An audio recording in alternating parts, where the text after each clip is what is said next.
Hello everyone, स्वागत है आप सभी का आपके अपने YouTube channel the math group पर। आज के इस वीडियो में हम सीखेंगे विलोपन विधि से समीकरण को किस प्रकार से सरल किया जाता है। और ये जो टॉपिक है कक्षा 10वीं गणित के साथ साथ जब भी कभी हमें नॉर्मली समीकरणों को सरल करना हो वहां पर काम आएगी। तो बिना देरी के करते हैं शुरुआत। यहाँ पर पहली इक्वेशन हमें दी गई है x + y = 5 और 2x - 3y = 4। इस समीकरण को सरल करने से पहले या विलोपन विधि से इसको हल करने से पहले विलोपन विधि का तरीका हम सीख लें। हम यहां पर कह सकते हैं कि विलोपन विधि होती क्या है। तो हमें नॉर्मली कोई दो समीकरण दी जाती हैं, उन दोनों समीकरणों में हमें बिना कुछ परिवर्तित किए अर्थात इन दो समीकरणों को ही रखकर हमें कहीं ना कहीं मान निकालने हैं। और मान किस किस के निकालने हैं, तो जैसे यहाँ पर x और y दिया है तो हमें ज्ञात करना है इस कंडीशन में x और y का मान। और इन दोनों मानों को हम किस प्रकार से ज्ञात करेंगे, तो यहाँ पर हम ये बात ध्यान रखें कि इन जो कंडीशन दो समीकरणों में दी गई है, इन दोनों समीकरणों में किसी एक भाग को हमें हटाना है और एक को बचाना है, इतना हम ध्यान रख ले। जैसे यहाँ पर 2x है 3y है, यहाँ x है y है, तो हम कुछ ऐसा करें जिसके कारण या तो ये x हट जाए या फिर ये y हट जाए। ऐसी कंडीशन में हम क्रमशः इन दोनों का क्रॉस गुणा करेंगे। उस चीज को हम सीख लेते हैं। हमने सबसे पहले नाम दे दिया समीकरण 1 और समीकरण 2। हम सरल कर रहे हैं विलोपन विधि से, तो हमने यहाँ लिखा विलोपन विधि से। अब यहाँ होगा क्या, हम दोनों समीकरणों को लिख लेते हैं। x + y = 5 और यहाँ लिख लिया 2x - 3y = 4। हम कोशिश करेंगे कि आगे वाली कंडीशन को भी हम हटा लें। हमें यहाँ पर x को हटाना है, तो यहाँ नीचे 2x है, इस 2x के जैसा हमें इस वाले भाग को बनाना पड़ेगा। और ऐसा करने के लिए अगर हम यहाँ ध्यान से देखें तो x के साथ ये 2 गुणे में है, तो हम एक काम करेंगे इन दोनों का क्रॉस गुणा कर लेंगे। यहाँ कुछ नहीं है मतलब 1, यानी हम यहाँ लिख देंगे गुणित 1, और यहाँ 2 है यानी इस 2 का गुणा हम इसके साथ कर देंगे। अब जो हमने गुणा किया है वो पूरी की पूरी इक्वेशन के साथ होगा। तो सबसे पहले हमने जो गुणा करने का तरीका लिखा है उसको व्यवस्थित रूप से या हिंदी रूप में लिखेंगे कि समीकरण 1 में हम किसका गुणा कर रहे हैं, 2 का, तथा समीकरण 2 में 1 का गुणा करके घटाने पर। अब यहां हम गुणा कर लेते हैं, तो 2 का गुणा x के साथ होगा या नहीं आएगा 2x, प्लस 2 का गुणा y के साथ होगा या नहीं आएगा 2y, बराबर 2 का गुणा 5 के साथ होगा या नहीं हो जाएगा 10, और 1 का गुणा इधर करेंगे तो कोई फर्क नहीं पड़ेगा, यानी हो जाएगा 2x - 3y = 4। अब हमने यहाँ बोला है कि हम पहले विलोपन विधि में समीकरणों को संतुलित करते हैं, किसी एक मान को हटाते हैं और एक को बचाते हैं। हमने वो काम अच्छे से कर लिया है। अब हमें इनको घटाना है, तो घटाने के लिए हम ध्यान रखें कि यहाँ पर चिन्ह जो प्लस के होते हैं नीचे वाली इक्वेशन के, वो माइनस के हो जाते हैं, और जो माइनस के होते हैं वो प्लस के हो जाते हैं। यहाँ प्लस का था हमने माइनस कर दिया, यहाँ माइनस था हमने प्लस कर दिया, यहाँ प्लस था हमने माइनस कर दिया। हम कह सकते हैं कि ये तो कट गया। उसके बाद हमेशा इतना ध्यान रखें हम कि ये 3y अब माइनस का ना रहते हुए ये 3y हो गया है प्लस का, यानी +3y और +2y यानी हो जाएगा प्लस का 5y, बराबर सेम कंडीशन। यहाँ 10 प्लस का था, 4 जो कि प्लस का था अब हो गया है माइनस का, यानी 10 में से 4 जाएंगे, यहाँ आएंगे 6। हम यहाँ से लिख सकते हैं कि y जो है वो निकल कर आएगा 6/5। इतना हमने कर दिया। अब हमें क्या करना होता है कि जब y या x दोनों में से किसी एक भाग का मान निकल जाता है, तो उस मान को या तो हम समीकरण 1 में रख सकते हैं या समीकरण 2 में रख सकते हैं। समीकरण 1 थोड़ी सरल दिख रही है तो हम इसमें रखेंगे। हम यहां लिखेंगे समीकरण 1 में y का मान रखने पर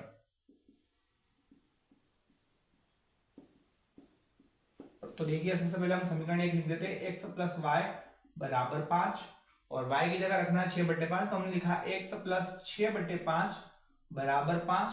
इसको बराबर से उधर लेके चले जाएंगे तो प्लस वाली कंडीशन बराबर से इधर आएगी, माइनस की हो जाएगी, यानी हो जाएगा 5 - 6/5। इसके बटे में कुछ नहीं मतलब 1, ये हो जाएगा 5 × 5, फिर यहाँ पर 5 × 5 = 25 माइनस 6 × 6, यानी यहाँ हमने क्रॉस गुणा किया है, इस 5 का गुणा इधर किया है, इस 1 का गुणा इधर किया है, तो ये हो गया x बराबर 25 - 6, यानी ये हो जाएगा 19/5। चलिए दूसरा भी कुछ इसी प्रकार से दिया गया है। इसको हमने समीकरण 1 नाम दे दिया और इसको हमने समीकरण 2 नाम दे दिया। हमें क्या करना है, हम केवल और केवल एक को हटा रहे हैं और एक को बचा रहे हैं, उस कंडीशन पे हम यहाँ पर चल रहे हैं। तो अगर हम ध्यान से देखें तो 2y है, यहाँ 4y है। हम चाहे तो केवल और केवल समीकरण 2 में 2 का गुणा करके इस y से y को काट देंगे, तब भी हमारा काम हो सकता है। और अगर हमने पहला तरीका सीखा है कि इसका गुणा इधर कर रहे हैं और इसका गुणा इधर कर रहे हैं, वैसी कंडीशन से करेंगे तब भी दोनों से हमारे आंसर सेम आएंगे। तो हम इस प्रकार से कर लेते हैं, ये हो जाएगा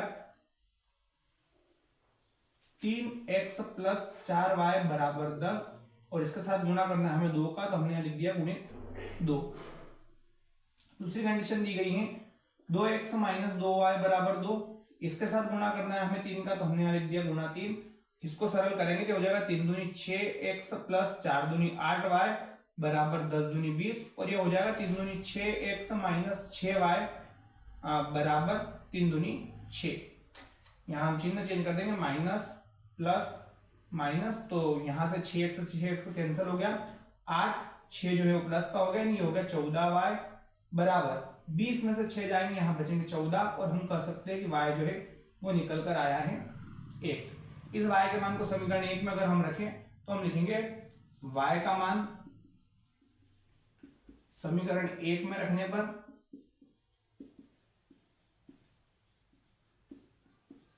समीकरण 1 हमारे पास दी गई है 3x प्लस 4y बराबर 10, और हमें y की जगह रखना है 1, यानी यहां हम रखेंगे 1 और इन दोनों के बीच में गुणा, यानी हो जाएगा 4 गुणित 1 प्लस यहां चल रहा है 3x बराबर में है 10, 4 एकम 4, इस 4 को इधर ले जाएंगे तो हो जाएगा 10 माइनस 4, यानी हम कह सकते हैं 6, और यहाँ बचा था 3x। x के साथ 3 गुणे में था, हम इधर भेजेंगे बट्टे में चला जाएगा, 3 एकम 3, 3 दूनी 6, यानी x का मान हमारे पास आया है 2 और y का मान हमारे पास आया है 1। हमने यहाँ क्या किया, तो हम लिख देंगे कि समीकरण 1 में 3 का व 2 में समीकरण 1 में 2 का व समीकरण 2 में 3 का गुणा करके, उस तक हम यहां लगाएंगे, गुणा करके घटाने पर।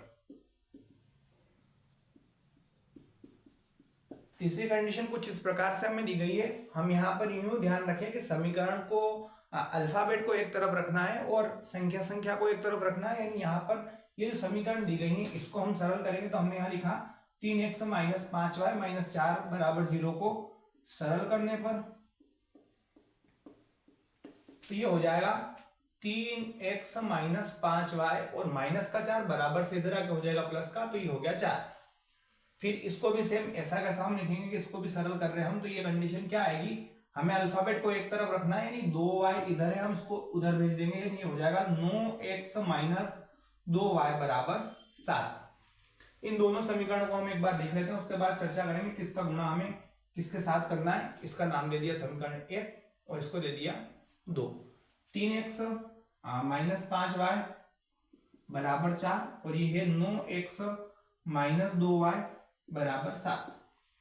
देखिए हम अगर यहाँ पर x को हटाना चाहें तो इस ऊपर वाली इस कंडीशन में, जैसे यहाँ पर 3 है, हम यूं सोचेंगे कि इस 3 को 9 कैसे बना सकते हैं, तो हम कहेंगे कि इसके साथ अगर 3 का गुणा कर दिया जाए तो ये 9 में कन्वर्ट हो सकता है। एक तरीका तो ये है, दूसरा तरीका जो हम अभी पिछले 2 प्रश्नों से करके आए हैं कि 3 का गुणा इधर कर देंगे, 9 का गुणा उधर कर देंगे, उस टाइप से भी हम इसको कर सकते हैं। पर यहाँ पर हम ज्यादा इक्वेशन को बड़ा चढ़ा के ना बताते हुए डायरेक्टली इसको, इस वाले भाग को इसके अनुरूप बनाने के लिए इस पहली समीकरण में हम 3 का गुणा कर देंगे। तो हम यहाँ लिखेंगे समीकरण 1 में 3 का गुणा करके घटाने पर, तो हमें समीकरण 1 के साथ 3 का गुणा करना है, बाकी दूसरे के साथ कोई चेंज नहीं करना है। तो हो जाएगा 3 तिया 9x, फिर 3 5 15y बराबर 3 चौक 12, और यहाँ चेंज नहीं करना है, तो हो जाएगा 9x माइनस 2y बराबर 7।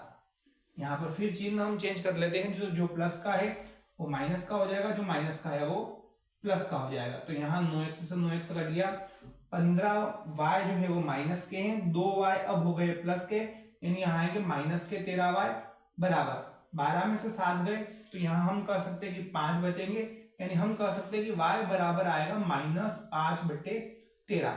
y के साथ 13 गुणे में था, इधर आया बटे में, और हम जानते हैं कि बराबर से इधर गुणे या बट्टे में संख्याएं चेंज होती है, तो वो चिन्ह जो उधर होगा वैसा वैसा चिन्ह इधर आएगा, यानी उधर माइनस का है तो यहाँ भी माइनस का आएगा। इसको हम समीकरण 1 या 2 में रख देते हैं, तो यहाँ लिखेंगे हम समीकरण 1 में y का मान रखने पर,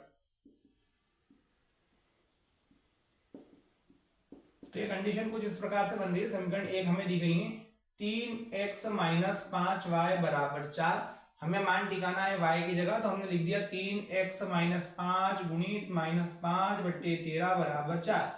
माइनस माइनस प्लस हो जाएंगे, 5 5 हो जाएंगे 25 बट्टे में 13, और ये प्लस का हो गया, और इधर चल रहा है 3x बराबर 4।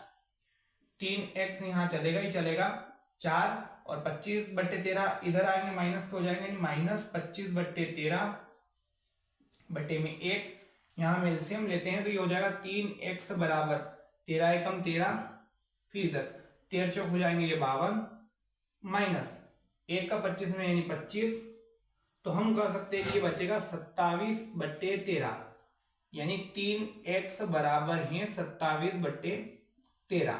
x का मान निकालना है, x के साथ ये 3 गुणे में है, इधर आएगा बट्टे में, यानी हो जाएगा x बराबर 27 बट्टे 13, और यहाँ इसके साथ ये गुणे में लिखाएगा, यानी लिख दिया 3 3 एकम 3 3 नम 27, यानी x जो है वो हमारे पास निकल कर आया है 9 बट्टे 13, और y जो कि हमने ज्ञात किया था वो था हमारा -5 बट्टे 13। एक कंडीशन और समझ लेते हैं, यहाँ पर दोनों भिन्न नहीं दी गई है, इनको हम किस प्रकार से सरल करेंगे। हम सीधे तौर पर तो इनको समीकरण नहीं दे सकते, क्योंकि हमें रेखिक समीकरण यहाँ पर चाहिएगी, तो हम एक काम करते हैं, इसको सरल कर लेते हैं। इन दोनों का गुणा करेंगे, नहीं हो जाएगा 3 दूनी 6, और हम यहाँ लिख देंगे सरल करने पर। उसके बाद 3 का गुणा उधर, यानी हो जाएगा 3x प्लस 2 का गुणा 2 के साथ होगा, 2 दूनी 6 हो जाएगा 4y बराबर -1, और इसके बट्टे में कुछ नहीं, मतलब हम बोल देंगे यहाँ पर भी 1 है, क्रॉस गुणा करेंगे तो ये कंडीशन कुछ इस प्रकार से लिखाएगी 3x प्लस 4y बराबर -6 का ये हो जाएगा 6, जिसको हमने नाम दे दिया समीकरण 1। इसकी बात कर लेते हैं, इसके बट्टे में कुछ नहीं, मतलब 1 3 एकम ये हो जाएगा 3, फिर उसके जस्ट बाद 3 का गुणा x के साथ, यानी हो जाएगा 3x माइनस 1 का गुणा y के साथ, यानी ये y, और बराबर में हम लिख सकते हैं 3, इसके बट्टे में कुछ नहीं, मतलब एक क्रॉस गुणा यहां भी करेंगे हम, तो ये कंडीशन कुछ इस प्रकार से लिखाएगी 3x माइनस y बराबर 3 3 9, और इसको हमने दे दिया समीकरण 2। यहाँ पर एक चीज हमें साफ साफ दिख रही है कि यहाँ भी 3x है, यहाँ भी 3x है, हम डायरेक्टली समीकरण 1 में से 2 को घटा देंगे तो हमारे y का मान बच जाएगा, एक घट जाएगा और एक बच जाएगा, तो हम यहाँ लिखेंगे समीकरण 1 में से 2 को घटाने पर, इन दोनों समीकरणों को हम लिखेंगे तो ये हो जाएगा 3x प्लस 4y बराबर -6, और ये हो जाएगा 3x माइनस y बराबर 9। हम यहाँ पर चिन्ह चेंज करेंगे, माइनस प्लस और ये माइनस, यानी ये कटा 4y प्लस का y हो गया, यानी ये हो गया 5y, और यहाँ पर माइनस माइनस प्लस, और बड़ी संख्या माइनस की तो माइनस की रहेगी, माइनस कर दिया, 9 10 15 हो जाएगा, यानी हम कह सकते हैं कि y बराबर -15 बट्टे 5, और इसको सरल करेंगे 5 3 15, यानी y का मान हमारे पास निकल कर आया है -3। इसको हम यहाँ रख देते हैं, या माइनस यहाँ दिख रहा है इसमें रख के देख लेते हैं, तो समीकरण 2 में y का मान रखने पर तो ये हो जाएगा 3x माइनस वाई बराबर 9। हमें यहाँ पर -3 रखना है, इसकी जगह हम -3 रखेंगे तो ये -3 और एक माइनस और है, यानी ये डायरेक्ट हो जाएगा +3 बराबर 9, और उधर चल रहा है 3x से ऐसा का ऐसा 9 प्लस का 3 उधर गया, माइनस का 3 हो गया, यानी हम कह देंगे कि 3x बराबर 6, और x के साथ जो 3 गुणे में है इधर आएगा बट्टे में आ जाएगा, यानी हो जाएगा 6/3, 3 एकम 3, 3 दूनी 6, यानी x जो है 2/1 यानी 2 आया है, और y जो था वो हमारे पास निकल कर आया था -3।